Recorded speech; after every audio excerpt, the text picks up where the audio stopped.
My name is Kirsti Klette from the University of Oslo in Norway, and I'm going to share with you some updates on classroom observation studies, drawing on video capturing.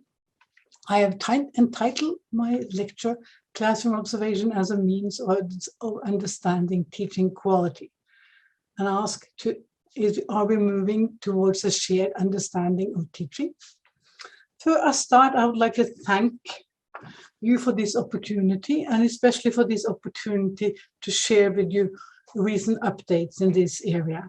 I would like to thank the organizing committee of ECER, and of course I would like to thank my colleagues in Network 27, Didactics, Teaching and Learning within ECER, who has supported me for doing this. It is a pleasure for me to share with you some developments in and the progress in ways of studying and teaching, teaching and learning. A main argument, a main focus will be how we have made significant advancements in ways of conceptualizing, operationalizing, and measuring teaching quality over the last 2 decades. And especially I will point to the role of video classroom observation as instruments for such an effort. So a little bit about my background. I'm a professor in curriculum and instruction at the University of Oslo, and throughout my whole career, I've been working on classroom studies, starting out with observing boys and girls in the classroom taking field notes, while nowadays we are having quite advanced 4-camera solutions video studies, capturing different aspects of classroom teaching and learning. I've run several studies. Right now, I'm running a big study called Linking Instruction and Student Achievement, LISA, funded by the Research Council of Norway. We also done some similar data collection on a Nordic basis. Within this design, we have built up a video lab, the Teaching Learning Video Lab in Oslo, to support this endeavor and sharing this data. And also we've been appointed to the competence hub at the University of Oslo, focusing on video instruments and video studies especially.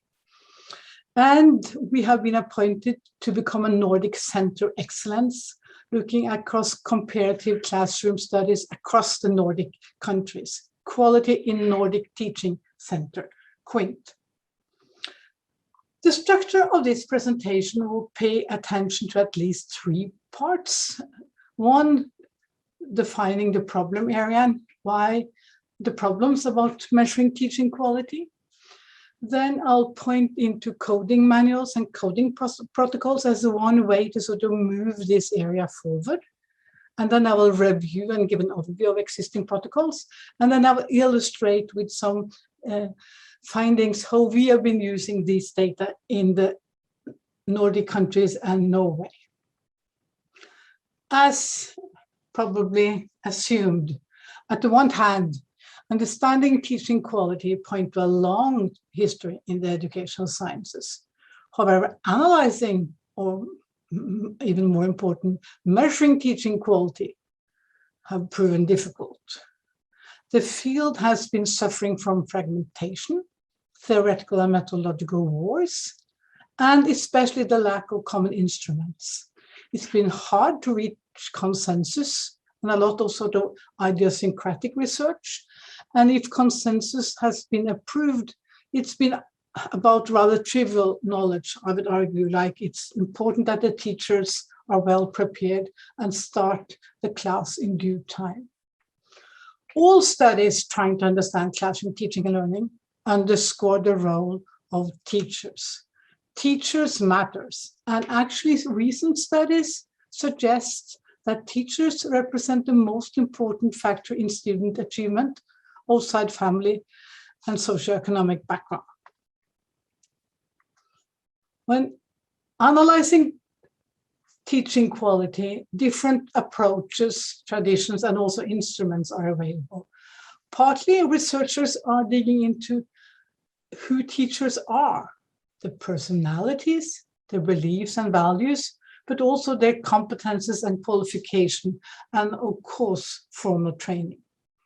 Others are investigating what teachers actually do in their professional life in classrooms in terms of instructional strategies, content coverage, time and pacing, classroom management, and interaction and discourse patterns.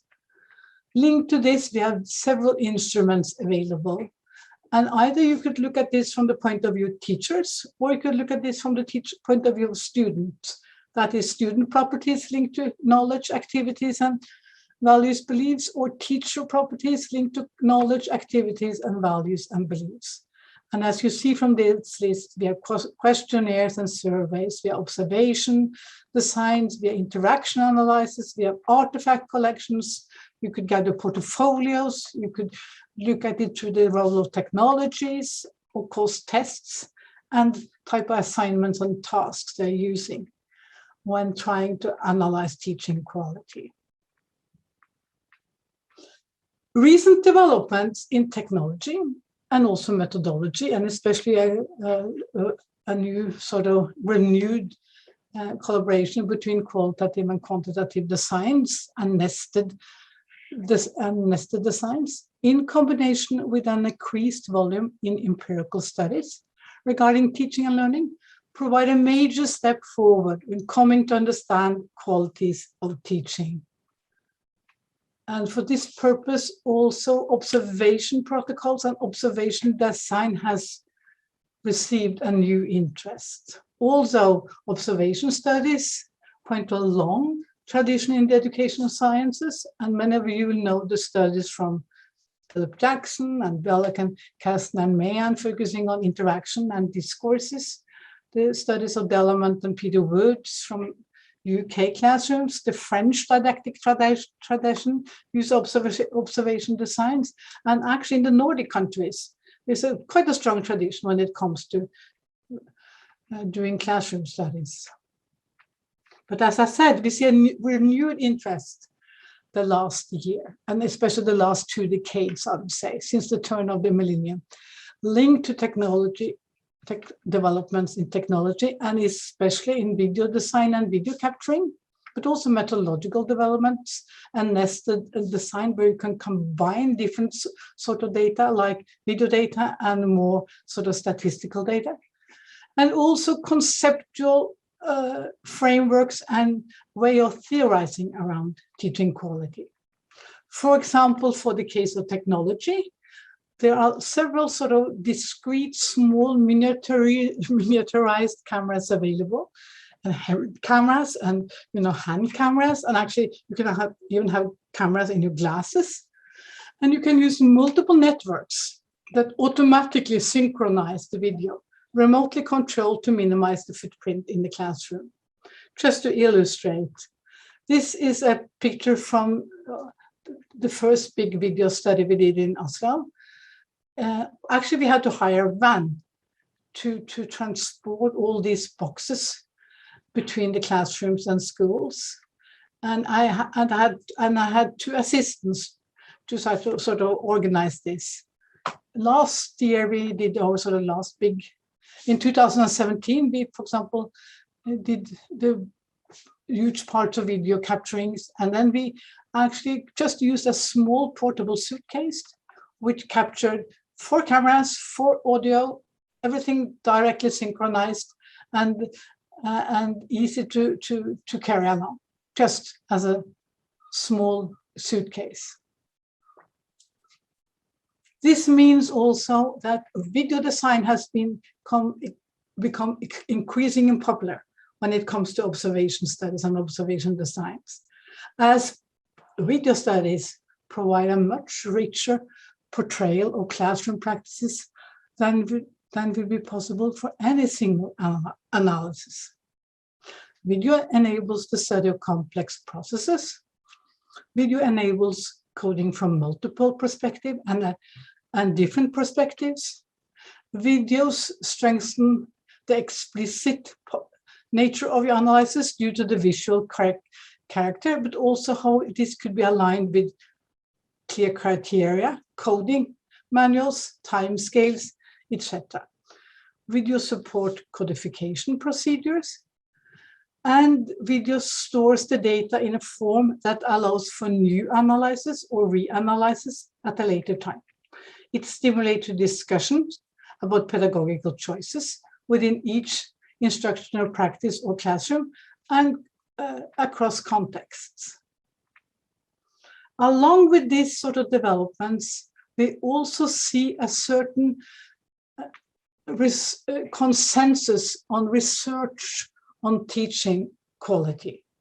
And the consensus seems to circle around at least 3 to 4 key features essential for teaching quality: instructional clarity, cognitive demand, the role of discourses, and supportive climate. Bologna's research show that, for example, when it comes to instructional clarity, they pay attention to the role of explicitness of the instruction, how purpose and goal and are clearly formulated for the sequence or the lesson or the task at hand, the quality of the representation of the content, and the role of the way teachers model how to solve a task, for example. When it comes to cognitive challenge and cognitive activation, it's about, of course, about the quality of the task, but also the cognitive requirements of the students who are actually doing the cognitive work in this classroom, and content coverage. Discourse feature especially point to students' opportunities to talk, not only the teachers, and the quality of the student-student or student-teacher exchanges, but also the role of feedback and teachers' uptake on these student utterances. And of course, a lot of frameworks pay attention to the degree of supportive climate.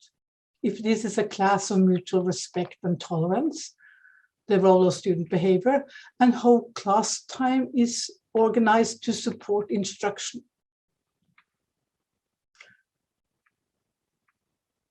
Although observation manuals have been a part of the methodological toolkit for measuring qualities for decades, as I said, the field has also been suffering from paradigm wars, fragmentation, and what might be described as local production of instruments. Every study has their own sort of protocol. And for that purpose, I would argue that look across and synthesizing across manuals and protocols is a key aspect. Observation manuals critical for this ambition, as scholars agree that if the field of measuring teaching quality is to move forward, we have to develop more systematic and programmatic research that address a set of these questions over time and in different contexts. And there is a need for synthesizing efforts and integration across the different frameworks and protocols, I would argue. And just as a sidestep, studies on knowledge growth and development in other disciplines like health, medicine, transport, logistics underscore 3 elements as crucial. Infrastructures that stimulate research and development. That's okay for us. Supporting technologies, that is instruments, tools, and knowledge objects that can travel and support these developments, science illuminated technologies. Coding protocols could be such an instrument. And also, actually, the level and degree of codification in the discipline in itself. For example, Dominic Foray argues that codification, the translation of holistic oral or picture expressions into symbolic and abstract content, has broader cognitive implications than the simple improvement of transformation, transfer, and storage processes. In particular, codification shifts the language from oral to the visual domain, making it possible to arrange and examine knowledge in different ways. And he continues, low codification in the education sector makes it difficult to produce learning programs or codified aggregated instructions that can be made the subject of comment and addition by researchers as well as practitioners. For that case, I could argue that observation protocols could serve such a science illuminating technology function and work as common tools for research developed within an integrated methodological design to help researchers making progress in aggregating knowledge about the impact of different teaching approaches and practices across settings, subject areas, grades, etc. One of the strengths about coding manuals is how they operationalize your analysis, make your analysis explicit, link them to criteria, and strengthen communication and transparency, critical re-examination, verifiability, and comparison, and maybe even more important, contribute to a shared language and vocabulary for describing teaching.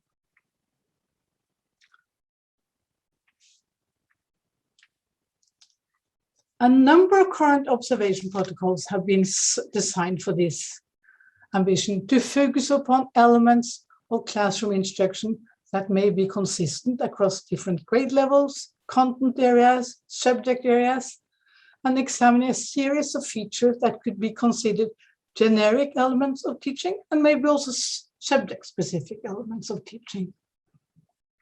Observation protocols provide a common technical vocabulary for describing instruction, decompose teaching into discrete targeted components, and allow for comparison of quality of instruction across the different classrooms.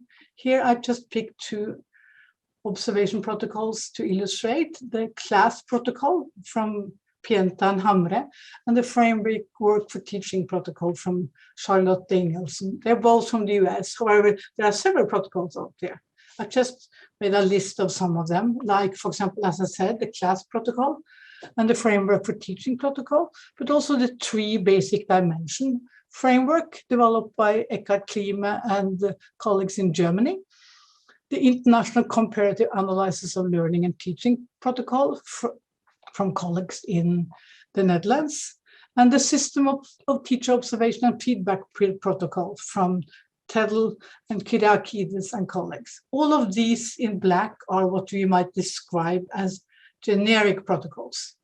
There are also subject-specific protocols, like, for example, the Protocol for Language Arts, Teacher Observation, PLATO, developed by Grossman and colleagues at Stanford, Mathematical Quality of Instruction, MQI, by Heather Hill, and Teaching for Robust Understanding in Mathematics by Alan Schoenfeld and colleagues at Berkeley. There are differences across these protocols in the different grain size and also training and certification requirements, and of course the role of subject specificity. But there are more commonalities than differences across them. And especially I would argue that there are strong commonalities in how the different frameworks and protocols conceptualize teaching quality linked to the four areas identified: instructional clarity, cognitive demand, the role of supportive climate, and classroom discourses. And just to let you test this a little bit out, I would like to share with you a video.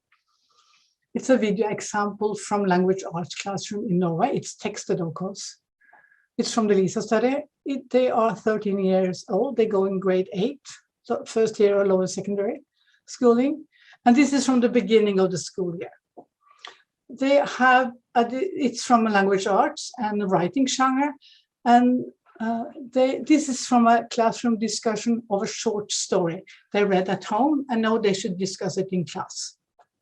The clip starts with the teacher reading it aloud, and we are in the last part of that reading aloud session. I would like you to notify your lenses for assessing teaching quality in this video clip, and especially I would like you to look at the discourse aspects, as in terms of, for example, teachers' use of questions, the role of how this supports student engagement, and feedback. How the teacher give feedback to students.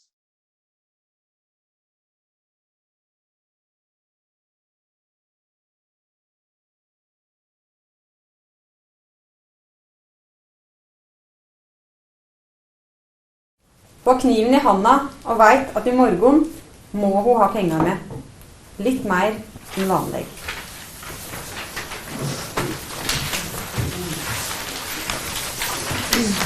Hvordan gikk det å lese denne teksten hjemme? Nå var dette en ukjent tekst for dere, når dere satte dere ned I går og leste denne hjemme. Hvordan synes du det gikk? Aksel? Det gikk egentlig ganske fint, men det var litt sånn, du kunne tolke den på veldig mange måter. Ja. Og så var den var litt spennende også. Den var litt spennende? Ville vite hva den skulle gjøre med den kniven. Ja. La du merke til hva forfatteren gjorde for å gjøre det spennende? Litt sånn bygde det opp. Ja, det noe med oppbyggingen her. Så får vi ikke vite så mye, egentlig. Markus? Etter hvert så tenker jeg ikke engang over at det var nynorsk. Nei. Sånn det ofte. Man tenker på det med en gang, og så blir det borte.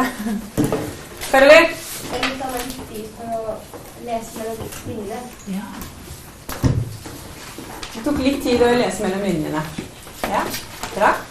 Sofie? Jeg synes det gikk helt fint å lese den teksten. Men det var veldig spennende da, så jeg har liksom ikke lyst til å legge den fra meg. Hvordan klarte forfatteren å få til det da, at ikke du ville legge fra deg teksten? Det som har påvirket meg var at det var sånn at hun begynte å løpe, og at det måtte være sånn vanligvis, så gikk hun sakte. Nå løp hun. Så det var sånn, ja. Line? Forfatteren fikk noe som tenkte litt selv. Ja. Hva som gjorde, og hva som skjedde liksom. Alexander? Jeg tror I hvert fall ikke vi vite så veldig mye. Nei, vi Det var ingen beskrivelse av noen steder det var en het eller noen ting. Nei. Og så gikk det liksom ganske sakte fremover da. Man leste ganske mye som skjedde ikke så veldig mye. Jeg tror at den kniven, den nevnte den hele tiden I teksten. Ja, hvorfor nevner forfatteren kniven hele tiden? Tror du? Og frem at vi skal ikke glemme at hun har kniv. Ja, vi skal ikke glemme at hun har kniv. Det på hele tiden. Ja. Hva skal vi gjøre med denne kniven, eller hvordan skal man utføre det? Og det et viktig virkemiddel. Det skal vi jobbe med etter hvert.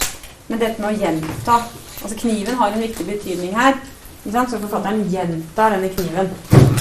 Et virkemiddel som vi kaller for gjentagelse.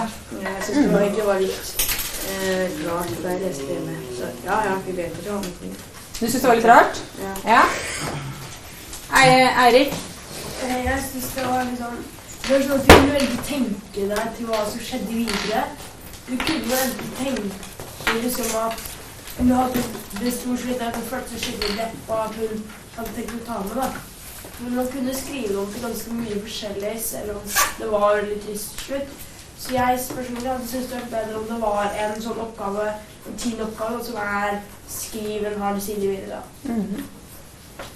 Jeg synes det var veldig fin tekst og trist. Ja. Hvorfor den trist? Fordi da det hun gjør egentlig, hun har problemer med å gjøre det til slutt, å få det til slutt da. Ja.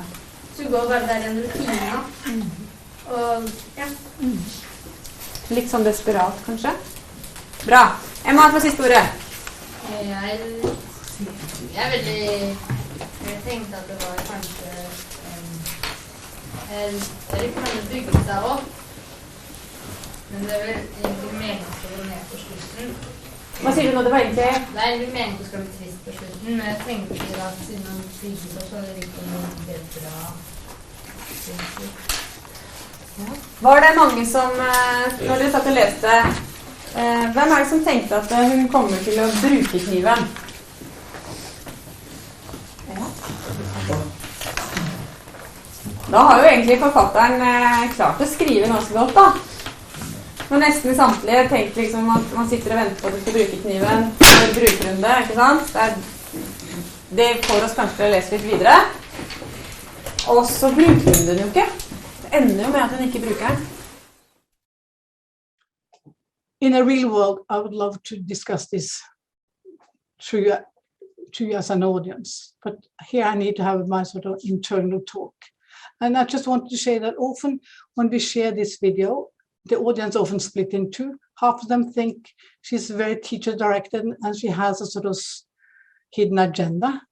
And half of them think she's really good on posing open questions, engaging the students.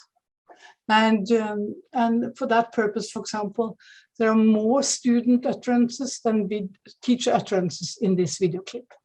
And actually, we have been analyzing the questions she's posing more carefully, and she's really good on using open questions. Like, for example, the starting question, how was it to read this text at home?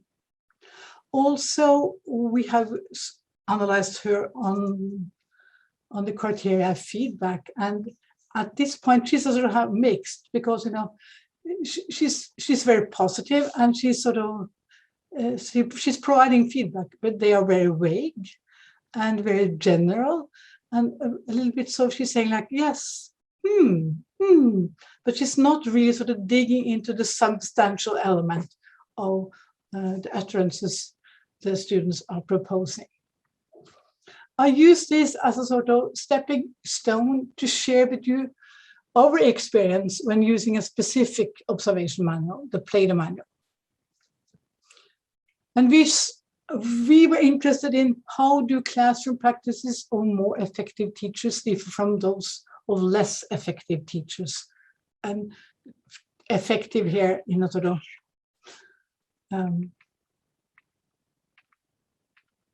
hermetegn, as we say in Norwegian. So development of PLATO, based on research on, it's developed by colleagues of Pam Grossman at Stanford, and it's based on research of effective practice in English language arts, and it's agnostic when regard to particular curriculum approaches. It's designed to capture multiple content domains within English language arts, like reading, writing, literature, grammar, speaking, listening, etc. And it's built around, and as I said, 4 underlying domains constructs that resemble those 4 I pointed to you a couple of slides ago. Instructional scaffolding, cognitive or disciplinary demand, teachers' use and representation of content, and the classroom environment.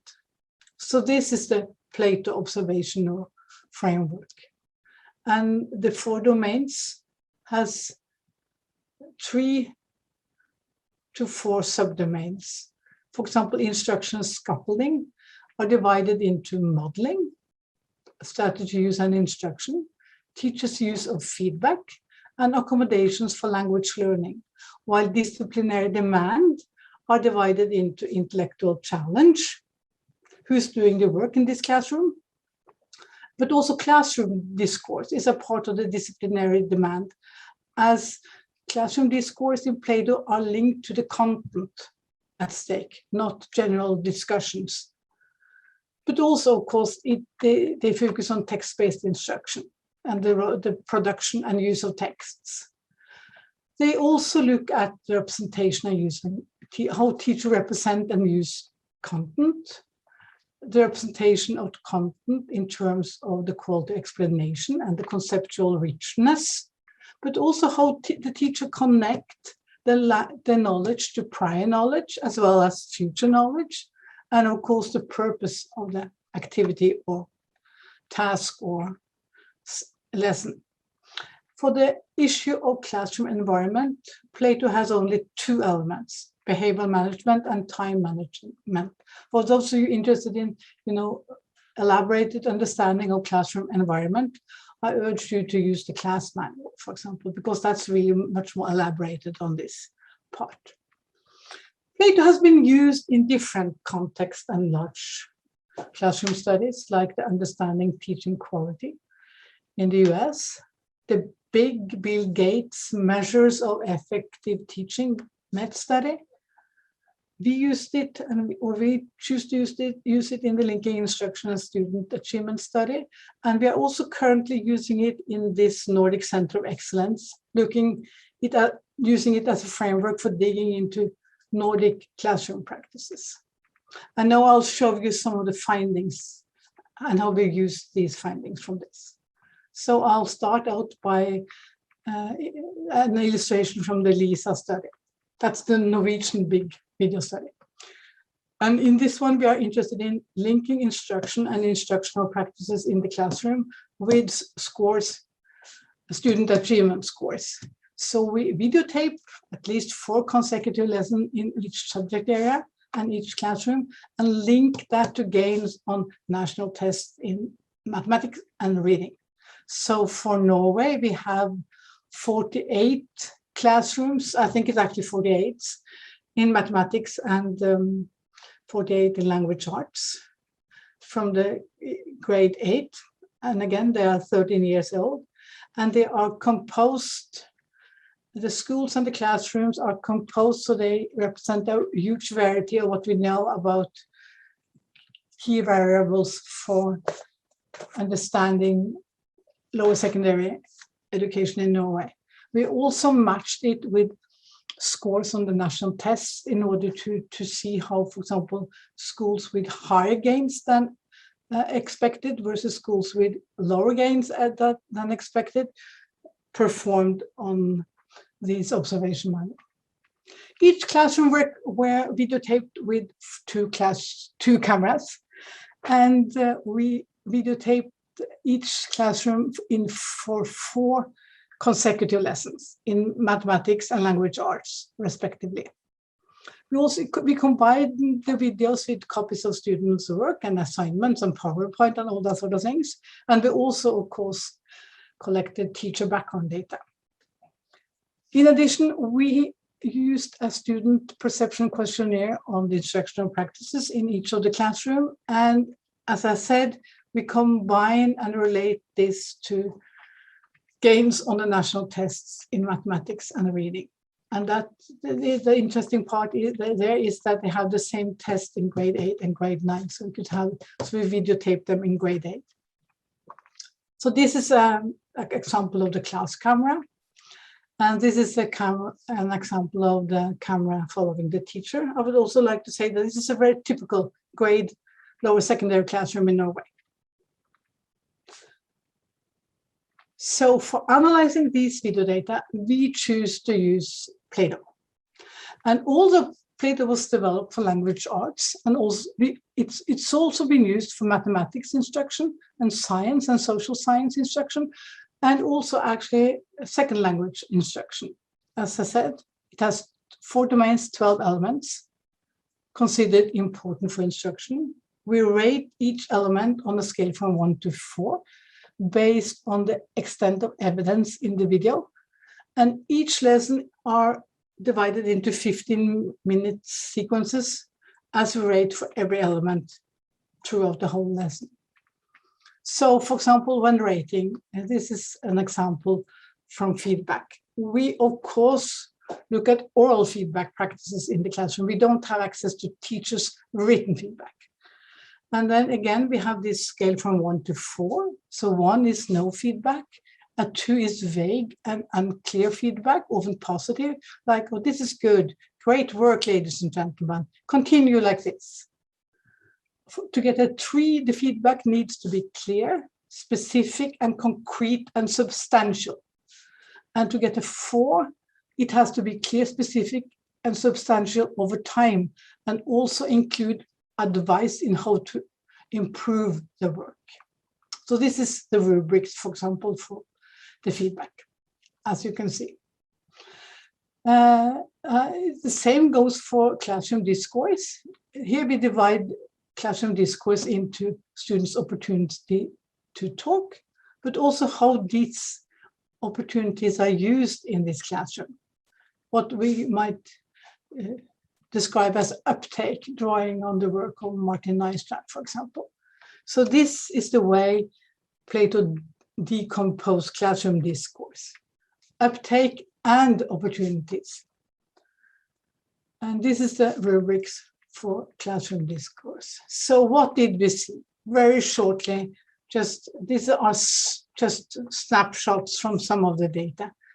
And again, we have 47 classrooms in the LISA Nordic study. And actually we have almost 80 classrooms from the LISA Nordic design, where we use Plato scores to analyze language arts classrooms and math classrooms in Denmark, Iceland, Norway, and Sweden. We are underway with analyzing the Finnish data. We'll let you know as soon as we have completed the analysis. So what did we see? This is the scores for the Norwegian data first. And this is the mean score across all the 12 elements. And as you can see, they go from 1 to 4. And at least 3 things I would like to point to here. First of all, they score really high on the aspect of behavioral management and time management. As you see, all of them are between a high 3 towards a 4.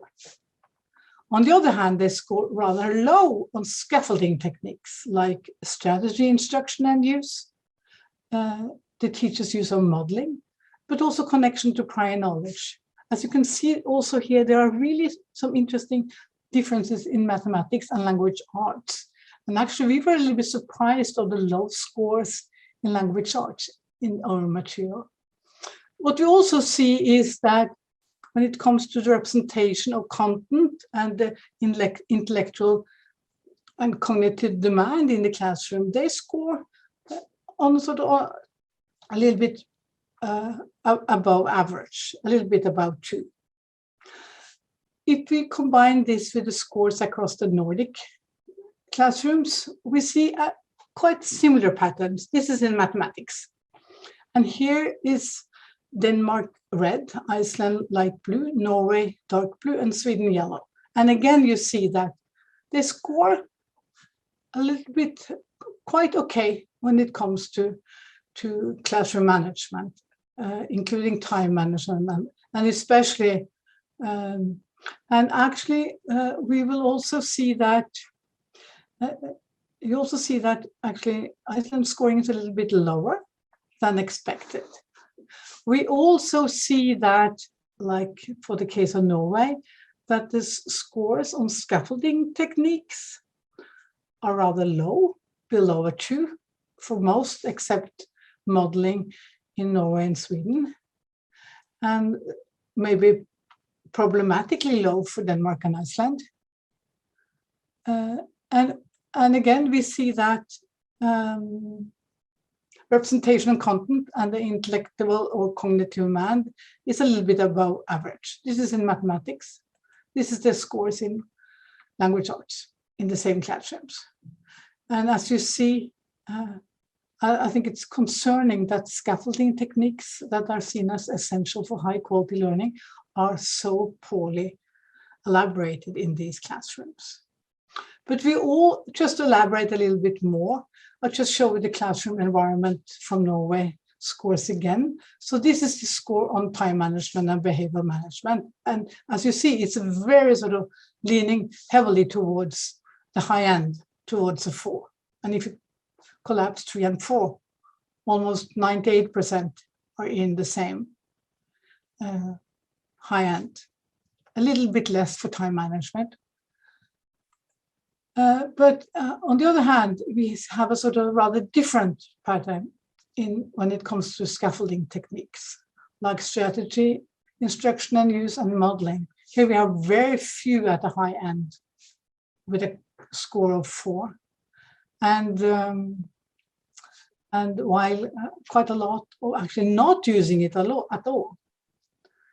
When it comes to feedback, you see a little bit, it's a little bit more nuanced patterns, because it's not that many on a high end, but it's a lot which has a score of 2, which is vague per functional feedback. Like we see a lot about, good work, nice, excellent, go on. What about moving this part to this part in the equation, etc.? But again, we don't see that much. And actually, among all our classrooms, 9 out of 97 teachers are responsible for all the scores on the given in our material. We were also interested in correlations between PLATO scores and gains on the national tests in mathematics and language arts, in reading and numeracy. And actually, if you look at the group as a whole, there were no significant correlation between gains in numeracy and PLATO scores in mathematics. There were a significant correlation between gains in reading and PLATO scores for the element of feedback. However, and based on this, we also divided the students into new groups. For example, low, high, and average test scores in reading, and looked if that could produce a different patterns. And then we saw some positive correlations between achievement gains in reading and numeracy and PLATO elements. So for example, this slide shows that for the case of reading, intellectual challenge, classroom discourse, purpose, and time management are all elements correlated with the gains on the national test in reading. And this one is for numeracy, a little bit lower significance, but still strategy, use, and instruction, the way teachers represent the content, and how the purpose of the session are formulated are correlated with scores in numeracy. So how can we use this finding? We can use them, of course, for different purposes. It shows how we can work systematically on teaching aspects that suggest a clear significance between PLATO scores and gains on national tests, like the role of strategy instruction and feedback for lower achieving students, for example, and classroom discourse and purpose and intellectual challenge for high achieving students. But you can also use this to work systematically on elements which has a rather poor score, like the use of feedback. As I said, for the case of Norway, we were sort of surprised due to a long time investment in assessment for learning and feedback practices as a part of our national policy. And also the use of classroom discourse. So what we also can use this for is to show that we can differentiate teaching practices to different types of student groups. It seems like high achieving students seems to profit more from classroom discourses and purposes, while low achieving students seems to make and profit from, for example, very clear use of feedback practices and strategy instruction. Overall, we would argue that there are rather similar patterns across these classrooms in the sense that they are low on the same and high on the same. They vary in between, but the tendency is the same. We also see that in our material so far, Swedish classrooms have systematically higher score towards the high end on some of these elements like modeling, strategy instruction, and feedback, but also the cognitive demand in the classrooms. Finnish classrooms score higher on the way teachers represent the content, especially linked to the quality of the explanations. But of course, this is problematic and there's validity issues here. How accurate and consistently are these lessons scored? It's a lot of problems linked to rate error and local interpretations and calibration issues, and maybe more important, the cultural and theoretical bias of the PLATO manual, paying attention to some aspect and at the same time ignoring others. But that's not an argument for not using it, I would argue. We could also use PLATO scores as a tool or means for professional development. And for such a function, PLATO could serve as a diagnostic picture.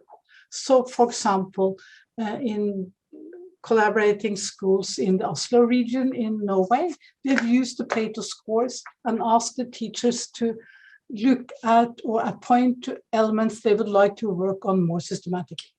And quite a lot of them chose to focus more systematically on the issue of modeling, strategy, use, and feedback,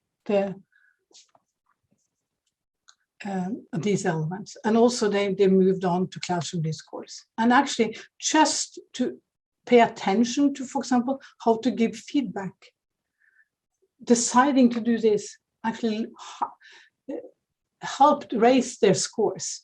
So we were videotaping, we're going a little bit back and forth, videotaping them, coming back and discussing with them. Also, we could use the way PLATO identify key aspects of quality instruction, like, for example, classroom discourse, to dig more systematically into that. So, for example, when classroom discourse is divided to uptake and opportunities, this means, for example, that we could divide uptake into, so it's about pressing, it's about revoicing, it's about connecting, how to elaborate on a repertoire that teachers make sense of this. By, for example, pushing towards what do you mean by, or what in the text make you think, or say more about what you mean by. Also, as shown in our data, the opportunities to talk haven't that high score, and still it's rather teacher-led conversations in all these classrooms. So how to strengthen the student-led part of opportunities to talk. So to summarize, so what implications? I would argue that research in this field has shown a large degree of consensus around some key aspects of teaching considered to be critical for students' learning and recognized at the level of coding manuals. For that purpose, we could benefit from focusing more deeply on particular elements and using coding manuals, for example. And by that, decompose teaching into and identify key features, focusing on key elements and help teacher make changes in that element, but also other elements, and thus also provide a shared and common vocabulary for describing instruction. And also we could use these data to have more qualitative analysis in addition, and we can sort of switch between more sort of systematic measuring aspects provided through observation manual and more sort of grounded qualitative analysis. Also, observation protocols can be leveraged as an effective tool for professional development and used to develop a common language of practice, and by that also develop a common and shared professional vision. Thanks you so much for listening. I hope to see you all in the webinar September 10th. Thank you.